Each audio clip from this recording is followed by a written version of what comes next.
Сайн байцгаана уу? Та бүхэнд энэ өдрийн мэндийг хүргэе. Энэ удаагийн хэвлэл мэдээллийн суурь боловсролын цуврал хичээлийн хүрээнд мэдээлэл авах бусад орчны талаар ярилцгаулна. За хичээлийн агуулгатайгаа танилцъя. Хичээлийн зорилгоо тодорхойлоод мэдээлэл авах бусад орчны талаар ярилцсан. Тэгээ байгууллагуудын гүйцэтгэх үүрэг, эндээс бид ямар төрлийн мэдээлэл авдаг, мэдээллийг авахын тулд бид юу хийх ёстой талаар ярилцгаулна. За хичээлийн маань зорилго номын сан, архив, музей гэх мэт боловсрол мэдээллийн газруудыг бид мэдээллийн сувгийн хувьд хэрхэн ашиглаж мэдээлэл олж авах аргад суралцгаулна.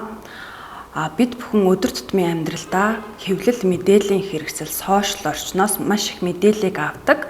Үүний адилаар мэдээлэл авах их сурвалжийн хувьд номын сан, архив, музейг мэдээллийн их сурвалж болгон ашиглаж сурах чадварт суралцгаулна. За мэдээлэл авах бусад орчин дээрх дурдсан номын сан, архив, музей, галерей, кино, театр, лавлагааны утас зэрэг ордог. За эдгээр байгууллагуудын гүйцэтгэх үүргийн хувьд чанартай мэдээллийг сонгож цуглуулах, түгээн дэлгэрүүлэх, судалгаа шинжилгээний эргэлтэд оруулах, хадгалж хамгаалах гол үүргийг гүйцэтгэдэг. За номын сан, архив, музей иргэдийг үнэн зөв, хараат бус мэдлэг мэдээллээр хангах, иргэдийн мэдээлэл авах, оюуны эрх чөлөөг дэмжихэд чухал нөлөө үзүүлдэг. Мэдлэг мэдээллийн тэгш хүртээмжийг хангахад чиглэн ажиллаж, мэдлэгийг бүтээх, түгээх үйл явцад манлайлан ажилладаг.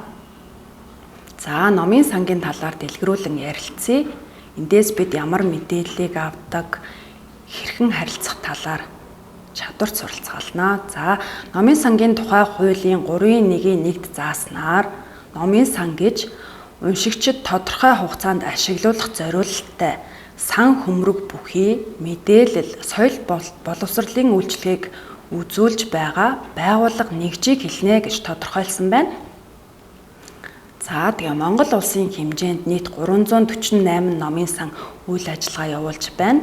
Үүнд мэдээж 21 аймгийн номын сан, Сумдын номын сан, мөн Улаанбаатар хотод байрлах Монголын үндэсний номын сан, Нацаг доржийн нэрэмжит Улаанбаатар хотын нийтийн төв номын сан, Хүүхдийн номын ордон, Муйсын номын сан, Хууль зүйн үндэсний хүрээлэнгийн номын сангууд гээд 348 номын сан үйл ажиллагаагаа явуулж байна. За ингээд 2018-аас 22 оны байдлаар номын сангаар үйлчлүүлсэн нийт уншигчдын тоон графиктай танилцъя. Эндээс харахад 2018-19 оны онд номын сангаар үйлчлүүлсэн уншигчдын тоо бол 388,180 байсан. Харин 2021 онд харьцангуй багасж ковидын нөлөөгөөр ерөнхийдөө хөл хорионы нөлөөгөөр уншигчдын тоо, номын сангаар үйлчлүүлэгчдийн тоо эрс буурсан харагдаж байна. 2022 оноос буцаад өсөж 306,281 хүн номын сангаар үйлчлүүлсэн гэсэн тоо мэдээлэл байна. За хэдүүлээ Монголын үндэсний номын сангийн вебсайт хуудаснаас нь ерөнхий мэдээлэл, эндээс хэрхэн яаж мэдээлэл авах боломжтой чадварт суралцсан. За мэдээж сайтад нэвтрээд ороход хэрхэн яаж бүртгүүлэх заавар, бүртгүүлээд нэвтэрч ороод номоо хэрхэн захиалах, номын сангийн нэгдсэн хайлтаас хэрхэн мэдээлэл хайх заавар, зөвлөгөө, хаяг, байршил, цагийн хуваар зэрэг мэдээллийг авах боломжтой. Тэгээд нийт Монголын үндэсний номын сангийн системд 724,959 гаруй сан хөмрөг мэдээлэл байна.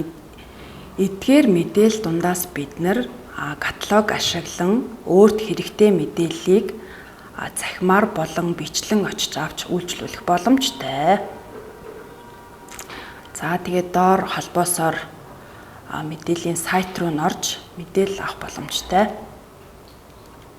За Монголын үндэсний номын сангийн хуудаснаа байршсан статистик мэдээлэлтэй танилцах юм бол нийт 348 номын сан үйл ажиллагаа явуулж байна Монгол улсын хэмжээнд. Тэгээ бүртгэлтэй уншигчд бол 83,964, хэвлэмэл номын тоо 688,768, 27 ширхэг цахим ном, 8 ширхэг сонин, 45 сэтгүүл, 21259 диссертац, 95 гар бичмэл, 66 брайл материал, 467 уншигдсан захим ном гэсэн статистик мэдээллийг харах боломжтой. За, архивын тухай дэлгэрүүлж ярилцгаая. Архив албан хэрэг хөтөлтийн тухай хуулийн 4.1-т зааснаар архив гэж архивын баримтыг энэ хуульд заасан журмын дагуу хүлээн авах, бүрдүүлэх, бүртгэх, хадгалах, хамгаалах, хяналт тавих, ашиглуулах үүрэг бүхий байгууллага болон байгууллагын зохион байгуулалтын нэгжийг архив гэж хэлнэ гэж тодорхойлсон байна.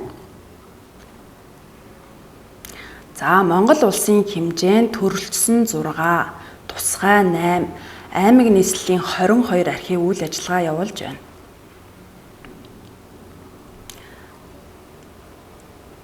За, төрөлжсөн архивуудад газар зохион байгуулалт, геодез зураг зүйн газрын архив, геологийн баримтын төв архив, улсын бүртгэлийн нэгдсэн архив, ус цаг ур орчдын шинжилгээний газрын архив, Эрдэнэт үйлдвэрийн төрөлцсөн архив, Улаанбаатар төмөр замын төрөлцсөн архивууд багтдаг байх нэ.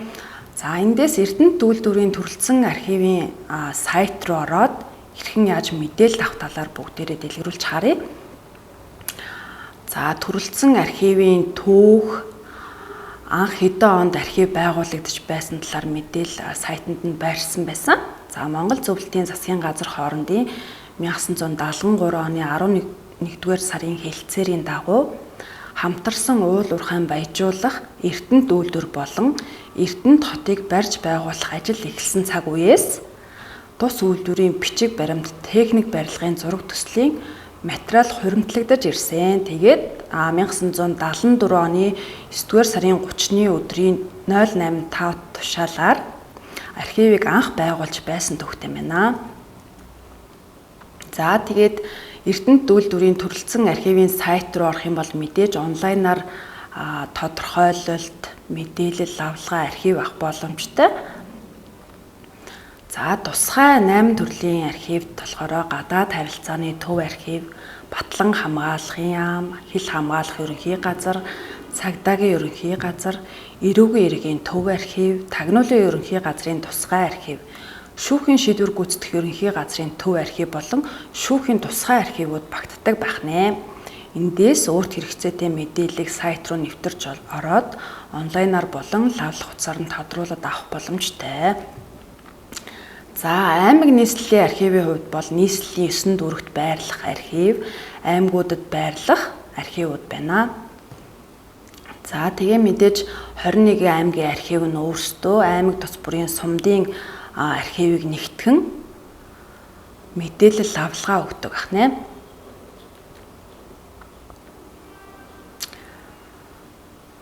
Үндэсний төв архивын сан хөмрөгт болохоор Монгол ард түмний амьдрал хөгжлийн түүхийг тусгасан эрдэм шинжилгээ, нийгэм, улс төр, эдийн засаг, соёлын ач холбогдолтой бүх төрлийн архивын баримтаас бүрддэг.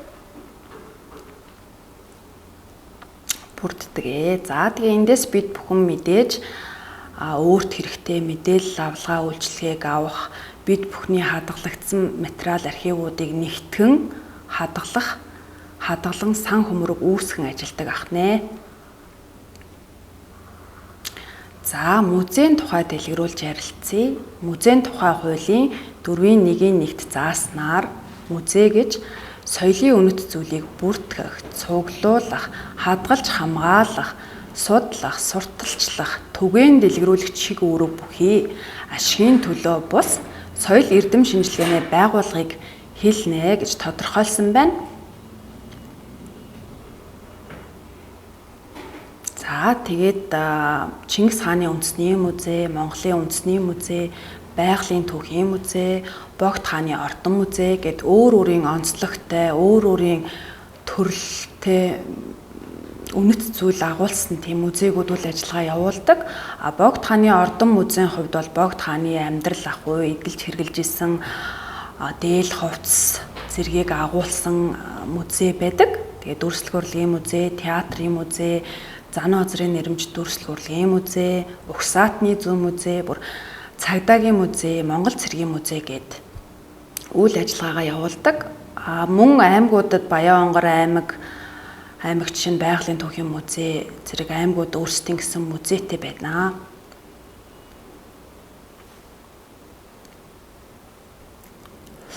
За 2023 оны музей нээлттэй өдрүүдээр 3 сарын 1-ээс 3 сарын 5-ны хооронд улсын хэмжээнд 174,512 хүн музей үзсэн байна. Үүний 30% нь хүүхэд байсан гэсэн тоо мэдээлэл байна. Ерөнхийдөө бол музейд 0-аас 16 насны хүүхдүүд үн төлбөргүй үзэх боломжтой байдаг.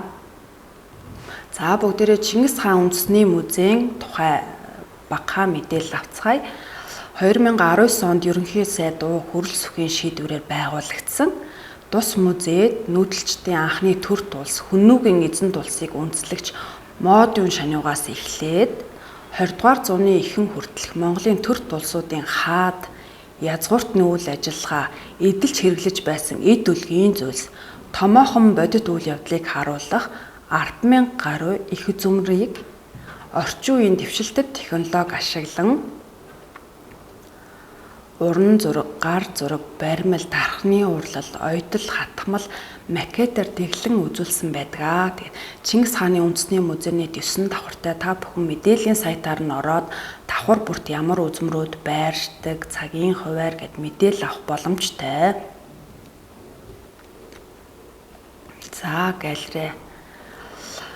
Улаанбаатар хотын хэмжээнд Монголын уран зургийн галерей, медиа галерей, Best Art галерей, Martial Art, UB Art галерей гэд маш олон зургийн галерейгууд үйл ажиллагаа явуулдаг. Эдгээр нь арт иргэдийн цагийг зөв боловсон өнгөрүүлэх, урлаг соёлын мэдрэмж өгөх тийм үйлчлэгээ үзүүлдэг. Мөн өөрсдөө байгууллага хүмүүс очиж өөрсдийн чөлөө цагийг зөв боловсон өнгөрүүлж зураг зурах тийм үйл ажиллагаа явуулдаг. Тэндээс бид бүхэн бас мэдээлэл олж авах боломжтой. За хэвлэлийн хүрээлэнгийн хувьд 2021 оны 10 сарын 22-нд хэвлэлийн хүрээлэнгийн 25 жилийн ойгоор ардчлал ба сэтгүүл зүй чөлөөт хэвлэлийн түүхийн галерейг нээсэн. Энд нь Монгол улс дэх чөлөөт хараат бус хэвлэл сонирн байснараа онцлогоо гэд эрхлэгч нь хожим дурдсан байжээ гэд тексттэй зураг бүхий юм галерейн үзмэр байна. За тэгээд 90 оны 5 сарын 9-нд болохоор Монгол ардын төрийн төв хэвлэл хэмээх тодтгол бүхий ардын эрх сонины туршилтын дугаар энэ өдөр хэвлэгдэж гарчээ гэд ардын эрх сонины анхны дугаарын нүүр дээр нь гарсан мэдээллүүд тэгээ ерөнхий эрхлэгчээр нь сэтгүүлч бэлэгдэн томилогдсон ажилласан. Тэрээр хожим нь 1996-аас 2000 онд өдөр тутмын анхны чөлөөт хэвлэл өнөөдөр сонины эрхлэгчээр ажиллаж байжээ гэдэг юм тодорхой мэдээллүүдийг харуулсан хэвлэл мэдээллийн салбар сонин мэдээллийн сайт интернет хизээ хэдэн онд үүссэн зэрэг мэдээллийг агуулсан юм ардчлал чөлөө сэтгүүл зүйн түүхэн галерей бас байршиж байна. За мөн Media and Information Literacy буюу MEIL-ийн хэвлэл мэдээллийн суурь боловсрал анх хэрэгжүүлж эхэлсэн цагаас ахуулаад ямар үйл ажиллагаа хэвлэлийн хүрээлэн хийсэн, хэдэн төрлийн сургалт ямар байгууллагууд хэвлэл мэдээллийн суурь боловсролын сүлжээнд байдаг талаар дэлгэрэнгүй мэдээллийг бас харах боломжтой. За эцэст нь дүгнээд хэлэх юм бол бид бүхэн өдөр тутамдаа хэвлэл мэдээллийн хэрэгсэл, сошиал, интернет орчноос мэдээлэл авдаг. Зөвхөн эдгээрээр хязгаарлагдахгүйгээр номын сан, музей, архив, мэдээлэл авалгааны байгууллагуудаас бас мэдээллийг үнэн бодиттой, найдвартай мэдээллийг хүлээн авах боломжтой. Энэ чадварт суралцсанаараа бид бүхэн илүү найдвартай мэдээллийг авах боломжтой гэд дүгнэе. За баярлалаа.